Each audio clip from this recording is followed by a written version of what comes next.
साहिवाल के अंदर कोई इस तरह की टेक कॉन्फ्रेंस या कोई इस तरह का इवेंट हुआ था, जैसा कि बड़े शहर हैं लाहौर, इस्लामाबाद, उसके अंदर होता रहता है एक्सपो वगैरह, कॉन्फ्रेंसेज होती रहती हैं इस पूरे साल के अंदर, यानी कि मैं कहता हूँ सबसे बड़ी टेक कॉन्फ्रेंस है साहिवाल के लिए। बियॉन्ड मेट्रोज एक बहुत अच्छा इवेंट है। इससे मुझे पता चला है कि आगे मेरी फील्ड का क्या स्कोप है, मेरा क्या रास्ता है, मैंने आगे जाके क्या करना है। मेरी बहुत सारी क्यूरीज सॉल्व हुई हैं।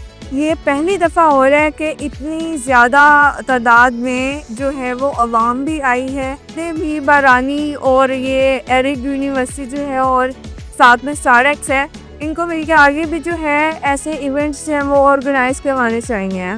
जो नामवर शख्सियात है जिन्होंने ज़िंदगी में बहुत कुछ कमाया हुआ है और बहुत कुछ हमें इनसे सीखने को मिला है आज, और हमने ये देखा है कि हमें भी नेक्स्ट अपनी ज़िंदगी में क्या करना है। हम इस तरह के साहिवाल में और भी इवेंट्स चाहते हैं कि हों, ताकि हमारे लोग जो हैं यहाँ पे और ज़्यादा इस फील्ड की तरफ अट्रैक्ट हो और यहाँ से सीखें। Such events should take place frequently, and I would like to appreciate all the efforts of StarTex in Barani for organize such a great event. मैं थैंक यू करती हूँ StarTex को और बरानी को जिन्होंने ये इवेंट करवाया, जिसकी वजह से हमें बहुत ज़्यादा फ़ायदा, और मैं चाहती हूँ कि आगे भी साहिवाल में ऐसे इवेंट होते रहें ताकि हमें पता चले कि हम लोगों ने कैसे कामयाब होना।